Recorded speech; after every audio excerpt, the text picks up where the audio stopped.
Sejam todos muito bem-vindos. Eu gostaria de chamar à mesa, então, a professora doutora Lívia Barbosa. Lívia é graduada em Museologia e em Ciências Sociais, fez o mestrado em Ciências Sociais pela Universidade de Chicago e doutorado em Antropologia Social pelo Museu Nacional. Tem experiência em áreas como antropologia política, cultura e sociedade brasileira, consumo e organizações, entre outros. Atualmente é diretora da empresa de pesquisa Sócios Consultoria Limitada, coordenadora do Grupo de Estudos do Consumo, diretora da Associação Nacional de Estudos do Consumo e membro de diversos conselhos acadêmicos de organizações e empresas. Foi pesquisadora visitante na Universidade de Notre Dame, nos Estados Unidos, e da Universidade de York, na Inglaterra. Lívia, agradecemos a presença, seja muito bem-vinda. Chamo também à mesa o professor Francisco Milanês, que é coordenador do programa RS Sustentável. Francisco possui graduação em Ciências Biológicas e em Arquitetura e Urbanismo. Tem experiência na área de desenvolvimento sustentável, utilização de materiais ecológicos, tecnologias para a coleta de água da chuva, aproveitamento de energia solar e energia eólica, uso de plantas para equilibrar temperaturas extremas, materiais ecológicos para isolamento, dentre outras tecnologias sustentáveis e acessíveis. Atua em organizações nacionais e internacionais, como a AGAPAN, que é a Associação Gaúcha de Proteção ao Ambiente Natural, e é membro do CONAMA, o Conselho Nacional de Meio Ambiente, onde preside a Câmara Técnica do Mercosul. É coordenador do Fórum Brasileiro de ONGs para o Meio Ambiente e Desenvolvimento. É membro vitalício da Fundação Ashoka, nos Estados Unidos, de agentes inovadores do bem-estar social. Ministra cursos na Escola de Governo da Fundação de Recursos Humanos do Estado do Rio Grande do Sul. Seja muito bem-vindo, Francisco, a esse painel sobre consumo e produção de alimentos em sociedades urbanizadas. Por último, gostaria de chamar à mesa nossa querida professora, doutora Harriet Friedman, da Universidade de Toronto, Canadá. Harriet é professora no Departamento de Sociologia da Universidade de Toronto e atua no Centro de Estudos Internacionais. Pesquisa temas relacionados a regulações internacionais de alimentos e agricultura, empresas familiares e corporativas no setor agroalimentar, padrões internacionais de comércio e estruturas agrícolas, persistência e mudança nas dietas e cozinhas, bem como agroecologia. Seja muitíssimo bem-vinda, Harriet. Nós agradecemos particularmente todo o esforço que você teve na viagem de chegar até aqui e poder participar conosco. Você é muitíssimo bem-vinda. Eu gostaria, então, de convidar Lívia a permanecer na mesa, os demais, por favor, a sentar para poder assistir a apresentação, e passo imediatamente a palavra à Lívia. Cada um dos palestrantes terá um tempo de até 40 minutos, e, após isso, abriremos para os debates. Por favor, Lívia. Bom dia a todos. É um prazer estar aqui participando desse workshop. Eu gostaria de começar agradecendo, o convite do Sérgio, da Fabiana e da Alessandra, e também me desculpar, porque hoje eu estou extremamente rouca. Eu espero dar conta daquilo que eu me propus a fazer. O tema que eu escolhi, ele tem como objetivo explorar e ver os reflexos que determinadas tendências da alimentação ou do comer contemporâneo têm e trouxeram para a sociedade brasileira, tanto de um ponto de vista mais amplo como no interior da casa brasileira, do prato brasileiro. O ponto de partida é mais ou menos o processo de globalização cultural em torno da década de 80, que permitiu com que determinadas tendências, não só exclusivamente relativas à alimentação, mas de um modo geral, começassem a fazer com que sociedades evoluíssem conectadas em termos de representação e prática. Quando eu digo conectadas, eu não estou absolutamente afirmando nenhum tipo de homogeneização, apenas que elas passaram evoluir conectadas, inclusive suportadas por todo o avanço numa comunicação, né, digital. O título, eu acho que é um título bastante pretensioso, mas as minhas pretensões são bem mais modestas, né? O Brasil, por si só, eu não daria conta, quanto mais do mundo. Mundo e Brasil combinado é muita pretensão, mas eu vou esclarecer o que eu pretendo, né, e relativizar o meu próprio título, né? Não encontrei um melhor, então eu deixei esse mesmo. Então, quando eu falo em mundo, eu estou pensando em 3 dimensões distintas. Primeiro, a centralidade e o protagonismo que a alimentação adquiriu nas últimas 3 décadas, né? Quer dizer, o papel que ela passou a desempenhar na nossa vida cotidiana. A alimentação sempre foi absolutamente fundamental, e todos nós sabemos, mas ela agora ganhou uma dimensão mais política, mais ideológica e identitária, né? Ela passou a definir identidades. Sempre definiu, mas muito mais no âmbito nacional e regional do que do ponto de vista individual. Isso no Brasil é interessante, precisamente porque aqui nós sempre utilizamos o gosto das pessoas para classificá-las como fulano não gosta de, fulano é chato para comer, mas jamais do ponto de vista afirmativo. Então, isso é uma mudança fundamental. Ela passa a ter um protagonismo na sociedade brasileira que anteriormente ela não tinha. Nós podemos traçar esse protagonismo através de várias pistas, né? A segunda é a visibilidade, né, da alimentação, ou seja, ela se torna um personagem em si, ela começa a ter um papel bastante espaçoso em diferentes esferas culturais.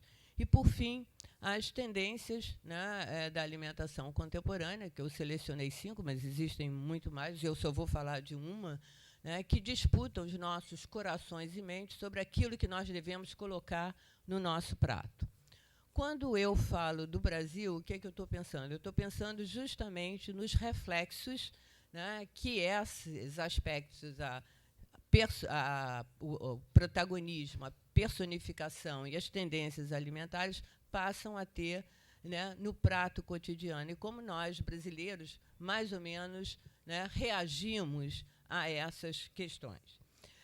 Os meus dados, em grande parte, né, embora eu tire de fontes diferentes informações, mas os dados empíricos são, em grande parte, suportados por 2 pesquisas, né, que se faz de 5 em 5 anos, que são as pesquisas de hábitos alimentares. A primeira tomada dela foi em 2005, 2006, comportou entrevistas de pessoas randomicamente selecionadas, no total de 2.200 pessoas, em 10 capitais brasileiras com mais de 1 milhão de habitantes, e 400 pessoas divididas em 50 grupos focais cada um, com 8 pessoas cada, também distribuído nessas 10 capitais brasileiras e com controle de renda, faixa etária e etc.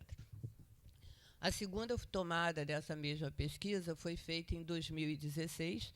Né? Essa é uma pesquisa que eu trabalho na parte acadêmica, e a Toledo Associados ela faz o campo, né, quantitativo, envolveu 3.000 pessoas e cerca de 300 pessoas em grupos focais. Então,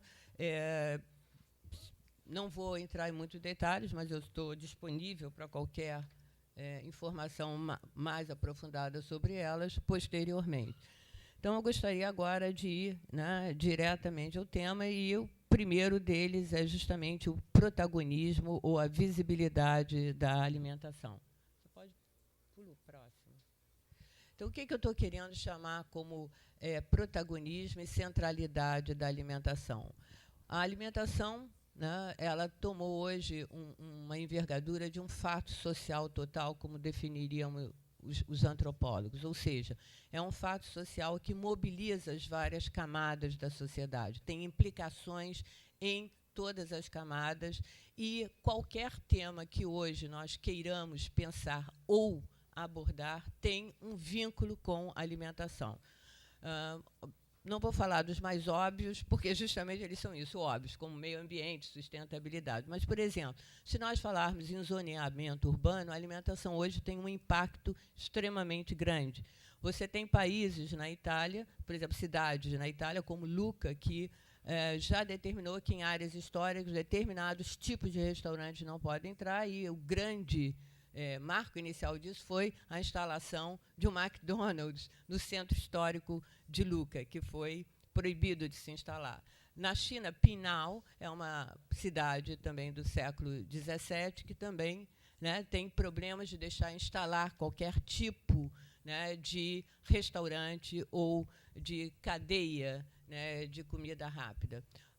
Caso, por exemplo, de Califórnia, onde hoje, né, determinados tipos de fast food não podem se instalar nas áreas mais carentes da cidade por causa do grau de obesidade. Então, procura-se, né, colocar supermercados que ofereçam comida fresca, etc. Então, existem, se nós pensarmos, por exemplo, em carbon label, footprints, etc., tudo isso, a alimentação está ligada. Merenda escolar. Não preciso nem citar as ações da Michelle Obama, né, do Jimmy Oliver, que tentaram revolucionar toda a política de merenda escolar brasileira, o esforço que a Escola de Medicina de São Paulo, através do Mauro Finsberg, tenta fazer de reestruturar nos municípios paulistas a merenda escolar com vistas a mais saudabilidade. Isso há 30 anos atrás, né, a alimentação era uma coisa muito mais privada, muito mais doméstica, muito mais familiar. Hoje ela tem implicações políticas e ideológicas. Então, a segunda consequência disso, né, ela é o impacto que ela traz para a micropolítica da vida cotidiana. Enquanto anteriormente as discussões sobre comida se circunscreviam, gostei, não gostei, está muito salgado, foi mal feito, não gosto disso, não faça isso.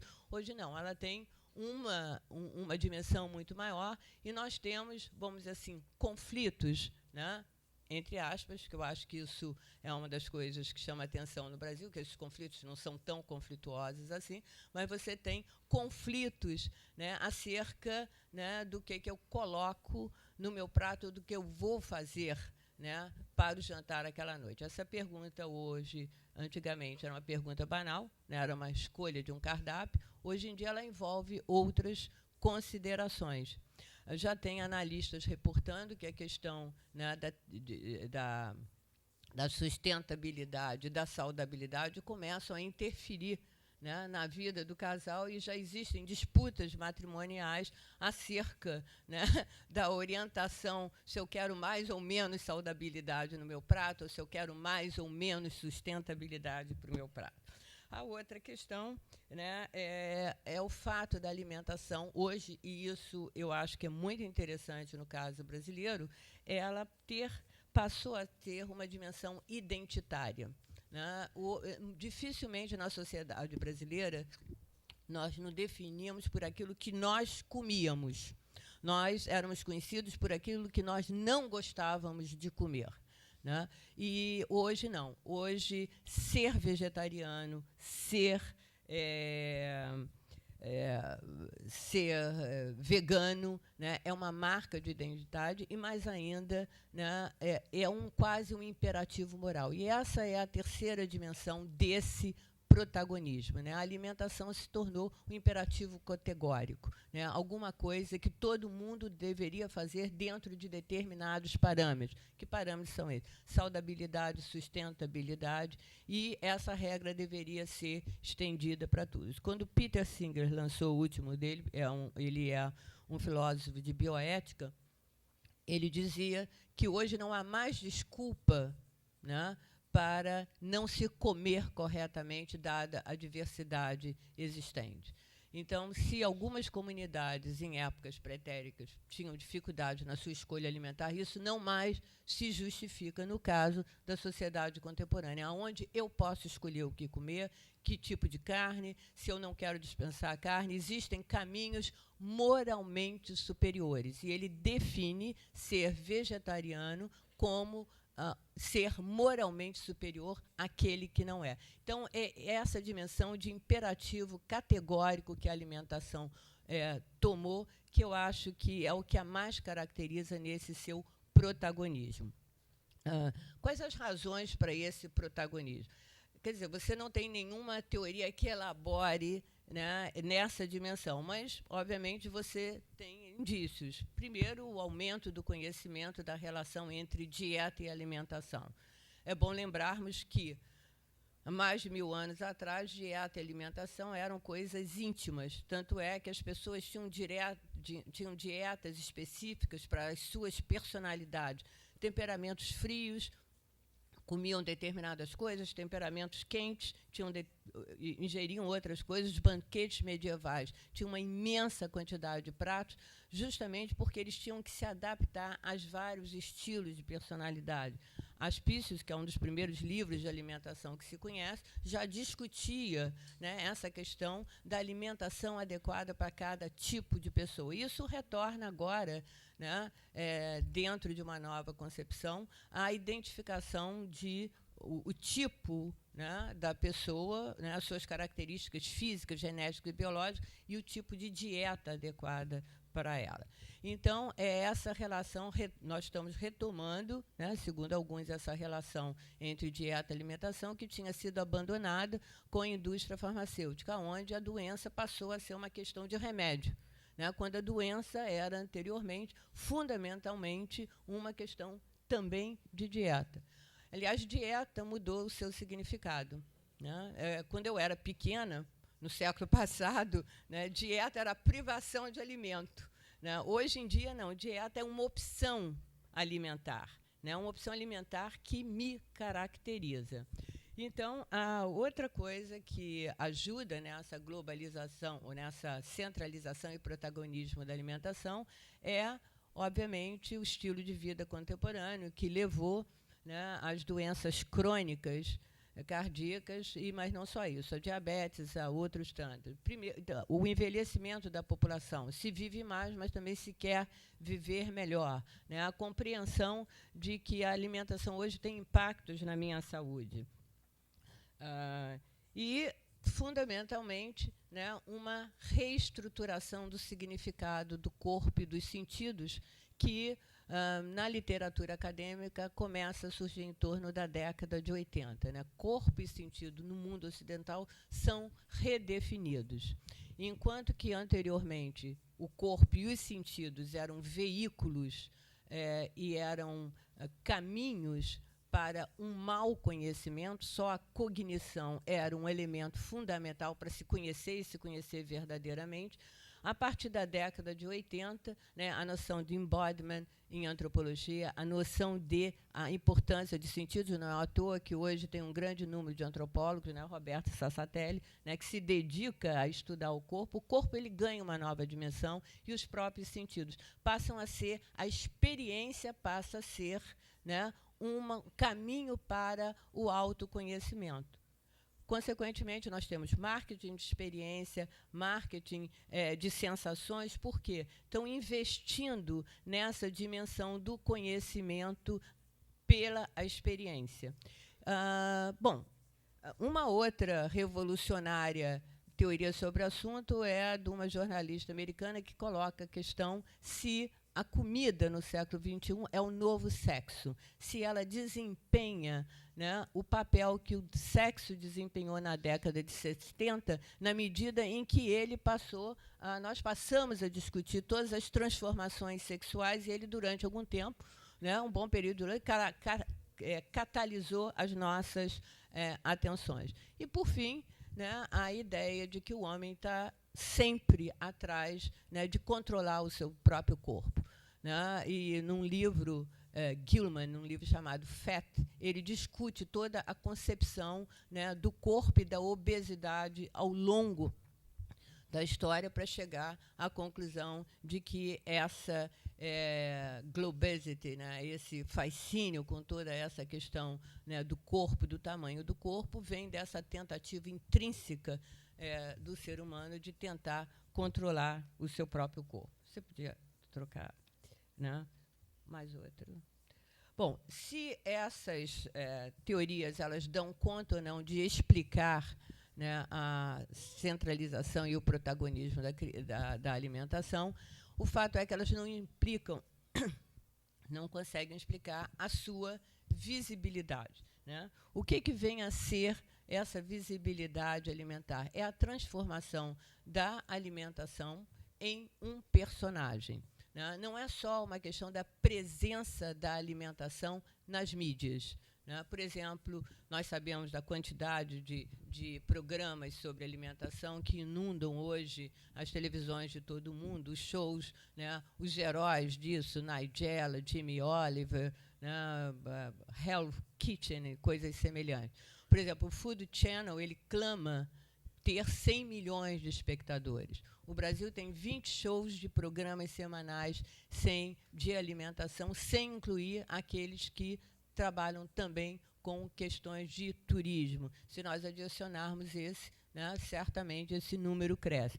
Quando nós estamos falando, né, em visibilidade, nós estamos falando mais do que isso. Ela se torna um produto da cultura. A comida passa a ter uma história, né, e uma história que é individualizada. Então, a série de livros que saíram nos últimos anos sobre o bacalhau, o pão, a batata, a lagosta, o sushi, o sashimi, em que a comida é contada, né, através de personagens. A história da comida é contada através de personagens. Por exemplo, a quantidade de filmes da década de 80 para cá, tendo alimentação como tema, ela é o personagem, né? A carne no Brasil, o grande sucesso, Festa de Babette, o Clube da Felicidade, da Sorte e coisas semelhantes, sinalizam justamente para essa personificação. Ela se torna um personagem. E você tem, então, um tipo de literatura em que o personagem central é o comer os produtos e a alimentação. Férias em Florença, Conforta-me com Maçãs, O Homem que Comeu de Tudo, e etc. Ela se torna parte da literatura. A comida se torna, inclusive, né, um personagem de uma trama policial, Death to Pleasure, né? É um romance policial em que o personagem, outro que não a comida, é um sujeito que passa o tempo todo cozinhando, né, e planejando um assassinato, que no final os seus convidados são assassinados através de mushrooms, e ninguém vai descobrir porque ele coloca mushrooms envenenados.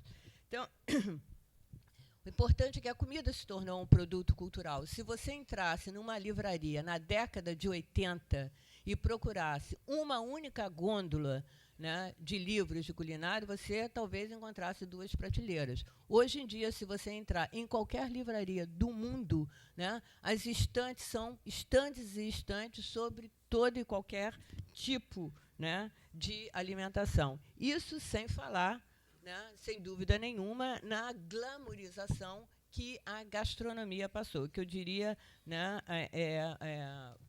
pode passar, a glamorização da gastronomia que levou a uma certa gastronomização da alimentação na vida cotidiana, né, que isso nós vamos falar um pouquinho mais tarde, né? Quais são as consequências, né, dessa visibilidade da centralidade da comida nas nossas vidas, e aí eu estou falando especificamente do Brasil, né? De um ato privado, familiar, ele ganhou uma dimensão pública. O que eu escolho? Antigamente gostava-se de se afirmar que o consumo era uma das áreas de maior liberdade, onde, né, ninguém discutia as minhas escolhas, né, e sem consequências públicas. Se eu comprasse uma gravata com bolinhas azuis ou vermelhas, isso não tinha consequências públicas. Bom, não é verdade, nós todos sabemos isso, né, porque a bolinha vermelha, o uso do determinado tipo de tinta, e azul tem impactos ambientais, quer dizer, ele sempre teve consequências públicas, mas, né, no ponto de vista da representação acadêmica, ele era uma área de maior liberdade. Assim também era o comer. Ninguém tinha nada a ver, né, se eu escolhesse gostar de joelho de porco, né, de carne de boi, ou se eu preferisse carne branca. Isso era um assunto privado familiar, né?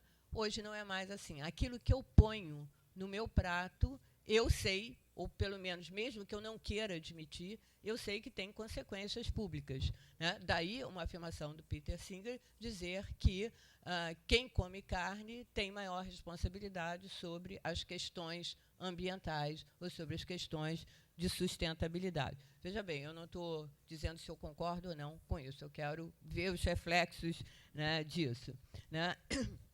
Então, a alimentação passou a ter um impacto muito maior na nossa identidade e também como uma avaliação moral. De automático, tradicional e consciente, ele passou a ser um processo reflexivo, né? Eu já não chego mais no supermercado, né? No Brasil é menos, mas pelo menos hoje no Brasil 94% das pessoas já estão preocupadas com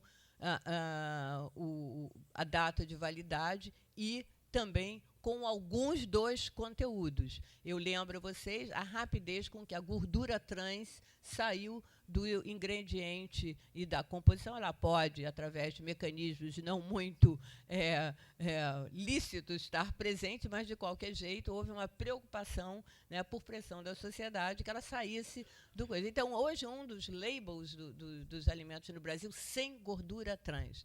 Outros vêm com a quantidade de calorias de cada alimento. Então, ela se tornou um objeto de reflexão. Vou levar isso ou vou levar aquilo? É claro que esse peso do valor de origem não se circunscreve unicamente à alimentação.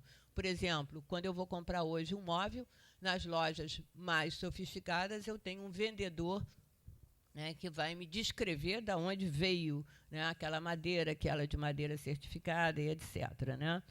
Então, e do cotidiano, e funcional ao ritualístico e ao prazer, né? Se aquela alimentação, anteriormente, ela era dotada de um certo automatismo, e ainda é, na grande maioria dos momentos, ela passa a ser, né, ritualizada, né? Nós tivemos uma transformação, por exemplo, na ritualização das refeições, que em certos momentos ela é altamente ritualizada, em outros nenhum. A tendência na sociedade brasileira, que a gente registra, a maioria das pessoas não ritualiza as suas refeições normalmente. Mas existe agora um outro tipo de ritualização, no sentido de você ter maior conhecimento sobre os produtos, de você falar sobre os ingredientes que você usa e transformação da refeição em lazer, em entretenimento. Aquela ideia, né, que era muito comum na minha década, quando eu saí e falava para minha mãe,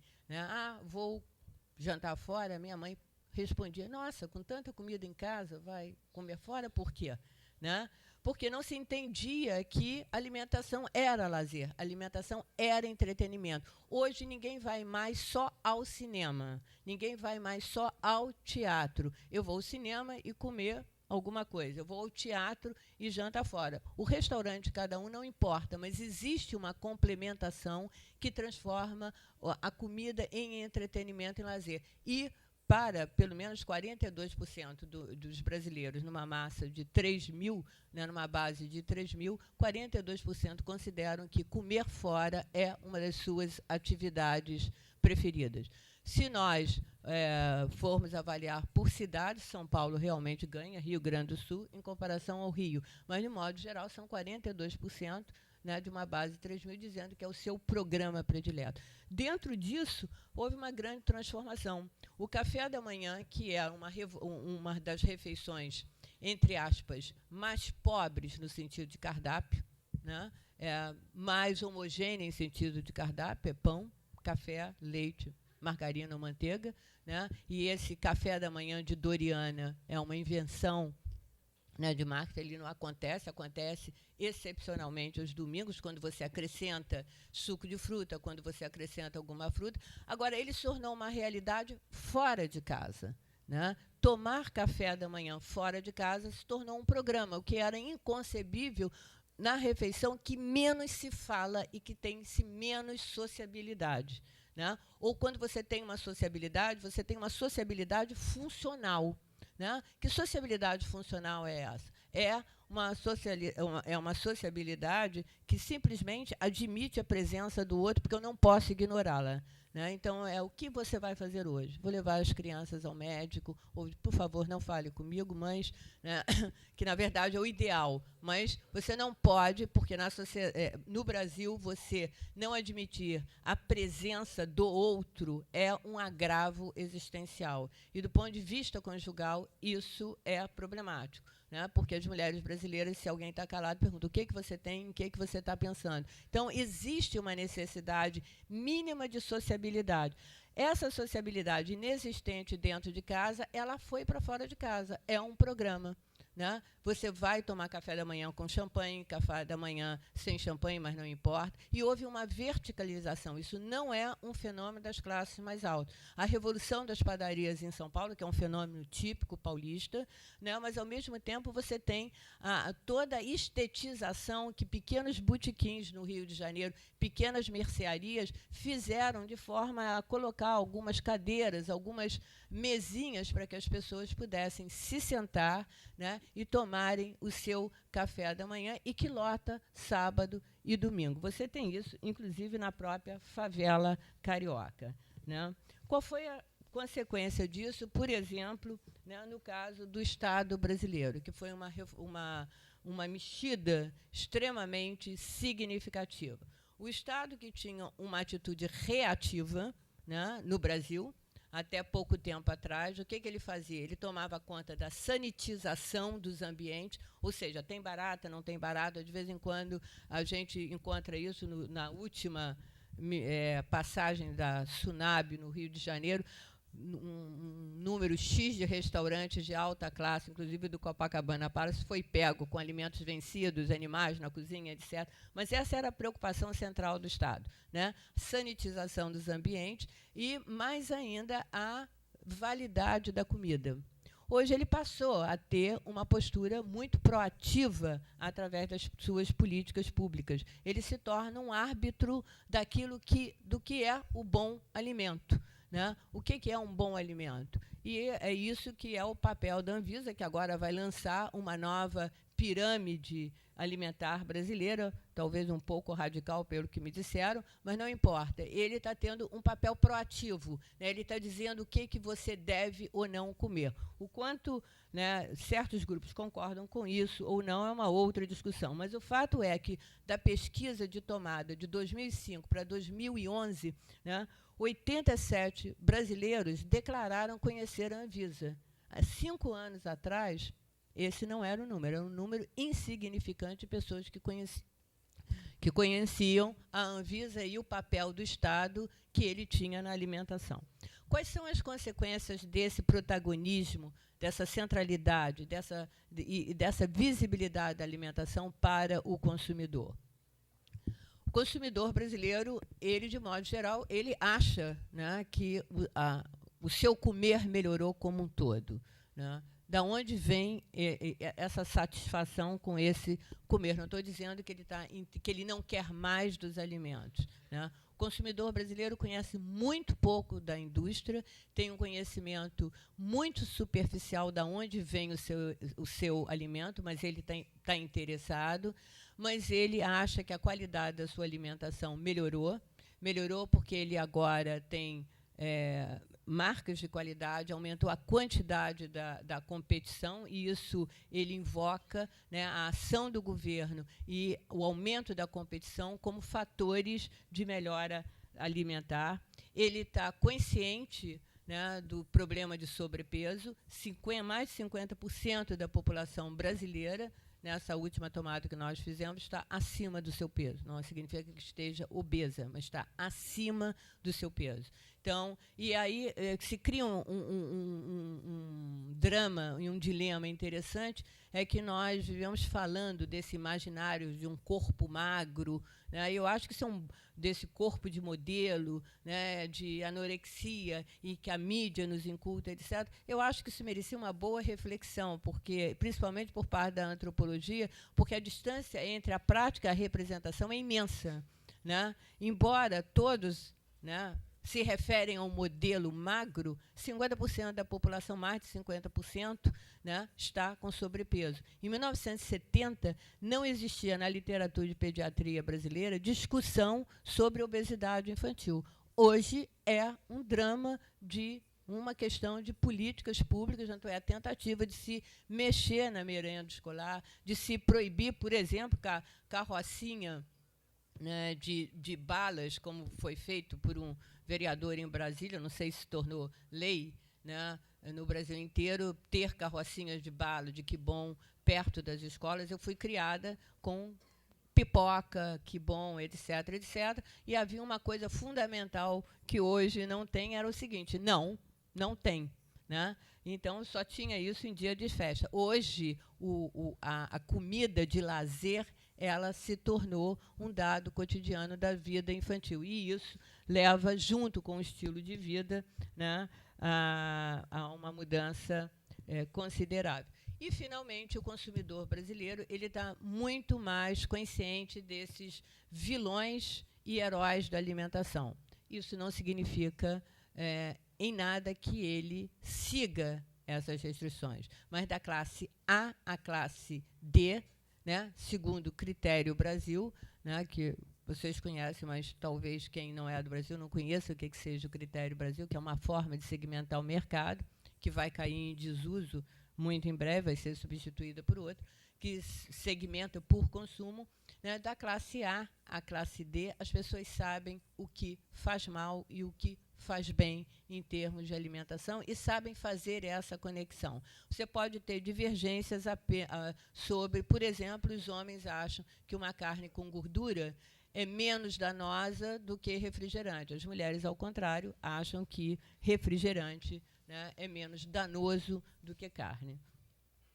Bom, agora nós vamos passar para a segunda parte. Quer dizer, a primeira foi justamente essa centralidade, essa visibilidade da alimentação, como ela aparece no Brasil, e agora as tendências da alimentação contemporânea. Eu selecionei 5, mas eu não vou absolutamente mencionar todas, e eu vou me centrar, né, essa questão do prazer e da sensorialidade. Por que eu escolhi essa tendência e milhões de outras que existem? Por exemplo, eu não estou discutindo a questão da individualização do comer dentro de casa, que é um processo, né, que existe, por exemplo, nos Estados Unidos e na Inglaterra, mas que é praticamente inexistente no Brasil. Por quê? Porque ainda, né, o comer brasileiro ainda é decidido, em grande parte, pelas mulheres, embora a participação do homem na cozinha mudou radicalmente, e ainda a comida brasileira é uma comida, vamos dizer assim, de comensalidade. As pessoas comem juntos, mesmo que fazendo outras coisas. Né? Então, e mais ainda, saudabilidade e prazer, quer dizer, o gosto, o prazer de comer é o principal ingrediente na visão dos brasileiros em termos de comida. Embora ele esteja consciente da questão de saudabilidade, da questão da origem dos produtos, isso tem um peso muito pequeno, né, no momento das suas escolhas. Essas tendências, né, elas criam uma atenção sobre, né, o que entra no nosso prato. Né, e nós vamos ver essa tensão justamente nesse quadro. Ele saiu desfocado, como eu vi ali já. Isso mostra as antinomias alimentares, e eu dividi, né, no primeiro trabalho que nós fizemos, em 2005, nós dividimos o sistema alimentar brasileiro em 3 subsistemas. O sistema semanal, né, o sistema do final de semana e o sistema ritual. Porque esses subsistemas, eles possuem cardápios diferentes, e a lógica que orienta a escolha desse cardápio, ou desse menu pela dona de casa, e hoje já pelo homem, é inteiramente diferente. Então, durante a semana, né, eu tenho o critério da praticidade. Então, eu venho no ônibus, né, pensando o que eu vou fazer quando eu vou chegar em casa. Né, e, obviamente, a praticidade é o critério fundamental. E, por exemplo, hambúrguer, que era um item, hambúrguer processado, que era um item de lanche no Brasil, ele se tornou uma mistura. Ele passou a ser, né, porque ele é tão rápido para fazer quando eu chego em casa, que eu frito aquele coisa junto com batata frita congelada, hoje não mais frita, mas no forno, né, e utilizo como refeição. Saudabilidade, existe essa tentativa, sim, né? E essa tentativa se realiza talvez mais na hora do almoço, né? Onde a comida quilo no Brasil, quilo é um tipo de restaurante específico do Brasil, onde se pesa a comida e aonde se realiza, né, em maior grau a lógica alimentar brasileira, que é a comida de panela, né, comida quente, né, na hora do almoço. É interessante observar também que o Brasil ele tem 2 refeições quentes diárias, almoço e jantar. E essas refeições, café da manhã, almoço e jantar, elas têm importâncias relativas entre si. Eu não vou entrar nisso, senão eu não vou acabar. Então, durante a semana, eu tenho rotina, né? É aquele arroz com feijão. Quando se pergunta no Brasil o que você vai fazer para o jantar, ninguém está incluindo arroz com feijão. Isso é um pressuposto, né? Quando se refere como vai ser a carne, qual vai ser o acompanhamento, é isso que se refere, né? Eu penso em economia e restrição, eu posso perfeitamente transformar a carne assada de domingo em croquete na segunda-feira, e eu não vou atender às preferências individuais, mas eu vou atender aquilo que gere o menor conflito, né? Então, eu não faço aquilo que as pessoas gostam, mas aquilo que elas desgostam menos, né? Porque eu não posso privilegiar o gosto de cada um. Essa visão ela já muda no final de semana. As preferências individuais ou familiares elas são contempladas. E eu começo já, né, às vezes, a fazer compra e a pensar nesse menu de domingo ou de sábado. Né? Sábado não é o grande momento ritual, continua sendo domingo, dentro de casa ou fora de casa. Eu começo já a pensar muito mais em prazer e sabor, em variedade, em extravagância e em prazer. Né? E todos esses elementos de prazer e extravagâncias, eles explodem nos momentos rituais. Né? Que nós temos 2 tipos de ritual. O ritual individual é a minha festa de aniversário, a do meu filho, ou é bodas de ouro, ou primeira comunhão, são festas singularizadas, ou então rituais coletivos. Natal, Páscoa, Dia das Mães, etc. Então, nesse momento, a lógica que orienta, né, a minha escolha dessas antinomias, né, elas explodem. Né? Essas antinomias, né, que anteriormente eu me referi como tendências, elas, na verdade, são construções culturais, elas não aparecem dados. Você vai, né, na vida cotidiana, nas várias esferas da cultura, você vai pensando e construindo que tendências estão disputando nossos corações e mentes. Né? Então, porque eu escolhi a sensorialidade, poder e prazer. É importante notar que, embora eu tenha separado por questões didáticas, todas essas questões elas se interpenetram na prática. Né? Eu distingui visibilidade de protagonismo, mas, na verdade, eles estão juntos, porque a visibilidade também é uma expressão do protagonismo. E a mesma coisa acontece com as tendências. Algumas tendências se reforçam mutuamente, embora, do ponto de vista dos seus princípios básicos, muitas delas podem parecer diferenciadas entre si. Quando eu falo sensorialidade e prazer, obviamente parece o oposto de saudabilidade. E, nos seus princípios básicos, porque saudabilidade não tem a ver com comida, tem a ver com alimento. Tomate passa a ser licopênio, né? Cenoura passa a ser beta-caroteno. Você trata o alimento como ele fosse uma quimioterapia da vida cotidiana, ou seja, é através do alimento que eu vou tratar a minha futura doença. A saudabilidade ela parte, né, de princípios inteiramente diferentes. É a comida de volta à mesa, é o prazer, é a extravagância, né, é o entretenimento dos sentidos que prevalece. Então, o brasileiro, né, numa base de 3.000, né, ele acha que, em todas aquelas tendências, ele melhorou. Né? Mas, quando nós vamos ver, né, o seu perfil atitudinal, né, que você oferece, né, ao seu entrevistado um conjunto de afirmações e ele tem que dizer concordo, faço sempre, de vez em quando, raramente ou nunca, de uma forma muito simplificada que eu estou descrevendo, e, a partir daí, né, você monta quais são esses perfis. Né? Então, o perfil que mais se sobressai, 28% dessa amostra coloca, né, sensorialidade e prazer em primeiro lugar. Isso não significa que sensorialidade e prazer esteja ausente dos outros. Na verdade, sensorialidade e prazer está sempre entre os 3 primeiros, né? Mas ele coloca primeiro, 28% é o primeiro perfil que aparece. Depois, confiabilidade, praticidade, saudabilidade e sustentabilidade, né? Como aparece... como é que aparece? Pode, segue. Né? Segue, por favor. O que vem... quais são... acho que o interior. Não. Mais à frente. Mais à frente. Mais à frente. Mais à frente. Quais são os fatores que impulsionam essa questão da sensorialidade do prazer, né? A valorização do corpo e dos sentidos, quando a experiência passa a ser, né, aquilo que me orienta. A ética do eu mereço e da indulgência. Né? A comida passa a ser, né, um prêmio. Né? Por isso que você tem um mercado realmente de comida de indulgência. E a ideia de que, quando eu esgotei todas as minhas justificativas, isso não se aplica só à alimentação. Né? A ética da indulgência, do eu mereço, é alguma coisa que é um produto da nova era, que subrepticiamente entrou em várias esferas da sociedade e que aparece de forma muito contundente no consumo. Então, eu mereço por quê?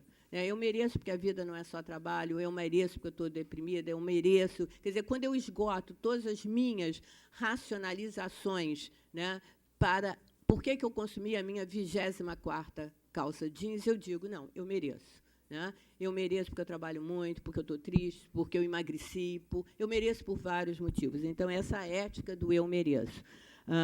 Tem até... marcas de alto luxo, elas têm o que se chamam, né, o elemento de gratificação. Na joia, ela pode ser um pequeno brilhante no fecho, em que só você vê, mas você olha aquilo e diz, nossa, eu mereço. Ou, então, algum detalhe no interior da sua bolsa, né, o aumento da renda per capita, a globalização, experiências gustativas, né, que colocaram na nossa frente uma opção, e 2 planos econômicos, o plano cruzado e o plano real, né, que permitiram a importação de produtos alimentícios e explodiu a gôndola de temperos do supermercado e equacionaram o dólar com o cruzado, infelizmente, e com o real, momentaneamente, agora já não estamos mais nisso, mas naquela época permitiu uma experiência gustativa que anteriormente o brasileiro não tinha. Então, e quais são as características disso, né? Dessa sensorialidade e prazer? É o foco no gosto e no prazer, no exótico, na experiência, né? A estetização do comer e da comida e a criação de um novo vocabulário. Perfume, quer dizer, odor se torna em notas, perfumes, pedaços se tornam lascas, né? Aquela decoração ela é inteiramente modificada, aquela decoração de arroz de forno, de maionese da década de 80, uma decoração maciça, horizontalizada, que recebia uma flor de casca de tomate no topo, né, complementada com salsa e cebolinha, né, fazendo a rosa de tomate. Né, isso modifica, fica uma decoração de inspiração japonesa, né, espiralada, que nos remete ao infinito, e qualquer prato ele tem que ser um desafio para os sentidos. Né? Ele tem que mobilizar a visão, ele tem que mobilizar o tato, e, através de texturas diferentes, ele só falta a audição, mas já tem... Né? Já tem decorações, aliás, você não decora mais o prato, você monta o prato, né? E é uma montagem realmente, porque você tem objetos outros que não sejam a comida dentro do seu prato, como, por exemplo, folhas de ouro, como você tem pequenos cálices, aonde se encosta uma lagosta, né, para fazer o equilíbrio, e, no momento em que ele é trazido à mesa, você bate naquele copo, né, com um garfo, né, ou uma coisa para fazer um pequeno som. Então, você contempla tudo que é possível. Quais são as expressões cotidianas disso? Eu vou... aparecimento, vou passar bem rápido, porque eu já esgotei meu tempo, né, só para não ficar no meio do caminho. Né, você tem um aumento imenso, né, de restaurantes no Brasil. Da década de 80, você tinha 300 e pouco. Em 2010, 2011, você vai ter mais de 1 milhão de restaurantes. Só em São Paulo você tem 55, né, diferentes, né, tipos de comida. Você tem aparecimento de guias gastronômicos. Isso não tinha. O fim do caderno feminino, substituído por um caderno de moda e um caderno que pode ser paladar, gosto, o que for, né? Mas a comida deixa de ser uma atividade feminina e passa a ser um interesse de todos. Você tem o aparecimento de uma geração de chefes brasileiros que retornam da Europa. Nós não temos tempo para ver, quer dizer, toda essa trajetória dos chefes no exterior, mas esses chefes são, junto com uma geração de chefes franceses como Laurent, que vieram na década de 70, eles são responsáveis para dar continuidade à valorização dos produtos brasileiros e nacionais, principalmente amazônicos. Quando, na década de 70, o Laurent e outros chefes chegam ao Rio de Janeiro, né, eles trazem para a mesa, né, produtos que nós, brasileiros, não utilizávamos. Por exemplo, esse salmão com molho de maracujá, que hoje tem em qualquer churrascaria de beira de estrada, né? Isso foi uma criação do Laurent, no Rio de Janeiro, em que ele recupera uma série de frutas que eram ignoradas, eram as frutas de subúrbio, de quintal, jabuticaba, né? E essa geração de chefes brasileiros, eles passam, né, a continuar isso. A Corção, no Rio de Janeiro, ela faz o Ano da Mandioca. O Alex Atala, ele cria, né, passa essa também, né, ele introduz à Europa, através do Fernando Adrià, os produtos amazônicos que não eram conhecidos. Mas a grande revolução, só para concluir, se ocorre, né, na Casa Brasileira, onde a Casa Brasileira, onde a cozinha era um espaço, né, infraestrutural ou dos inferiores estruturais, né, ela passa a ser o centro da casa. Não é à toa que tem um anúncio na televisão, né, de uma cozinha, que eu não vou falar o nome, não vou fazer propaganda, né, mas onde tem um chefe paulista e em que ele declara: eu tenho uma casa em torno de uma cozinha. Aparecem os espaços gourmet num trabalho feito, né, nesse 10% dessa amostra tinha feito reformas na casa, 52% tinham feito reformas na cozinha e outros 20 e poucos por cento tinham feito reformas no terraço e na churrasqueira. Ou seja, se nós juntarmos tudo isso, quase 70% a 80% dos 10% que fizeram reforma na casa investiram em locais de alimentação, né? Você teve uma mudança radical na cultura material da cozinha, que antes era escondida, hoje é exposta. Você teve um aumento de 45% no mercado de utensílios alimentícios, né? As mulheres ainda são as maiores compradoras, mas os homens têm 55%. E 40%, isso é uma pesquisa feita pela Fé Comércio. Mas os homens, 45%, são os fregueses, têm um ticket maior do que as mulheres, porque as mulheres cozinham com o que têm, os homens cozinham com o que melhor existe, né? Mulher não tem problema com colher de pau queimada, nem não precisa de uma faca de cerâmica, né? Então, isso cria, né, uma mudança nos personagens da cozinha, né? O homem inicia com uma cozinha espetáculo, essa cozinha não cotidiana, né? É uma cozinha do melhor instrumento, ou, às vezes, uma segunda cozinha, né, aonde é interessante, mulher e empregada doméstica ou faxineira não entram. Aí vocês vão dizer: isso é um fenômeno de classe A. Parcialmente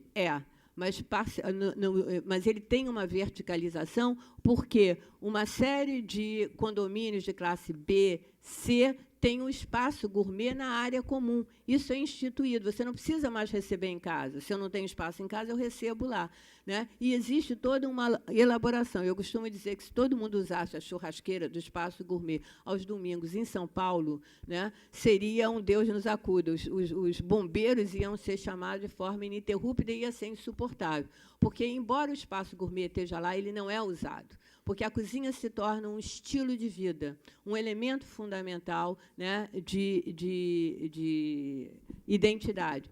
E a forma de receber também se altera, porque eu passo, né, a convidar, né, uma coisa, nós quebramos a parede entre sala e alimentação e nós passamos a convidar os nossos convidados a participar desse elemento. Bom, eu vou terminar por aqui, só concluindo, os homens saíram da cozinha espetáculo e do domingo estão no cotidiano, e isso é muito importante, principalmente a geração mais jovem, e nós passamos a ter uma exuberância em vocabulário relacionado, né, à alimentação, que nós não tínhamos antes, né? Gastropubs, gastrosexuais, gastronomia de botequim, gastronomia cotidiana e assim sucessivamente. Eu só quero terminar mostrando que, embora eu só tenha mencionado essa questão da sensorialidade e prazer, essas diferentes tendências, elas, em alguns casos, se repelem, em outras, se reforçam mutuamente. Por exemplo, uma interpenetração de sensorialidade com saudabilidade é um mercado de mais é menos. Produtos onde, por exemplo, eu tenho maior teor de cacau, mas uma menor quantidade de açúcar. Eu supro o desejo, né, do chocolate, mas, ao mesmo tempo, eu tento, né, atender a questão da saudabilidade, diminuindo a quantidade de açúcar. Muito obrigada.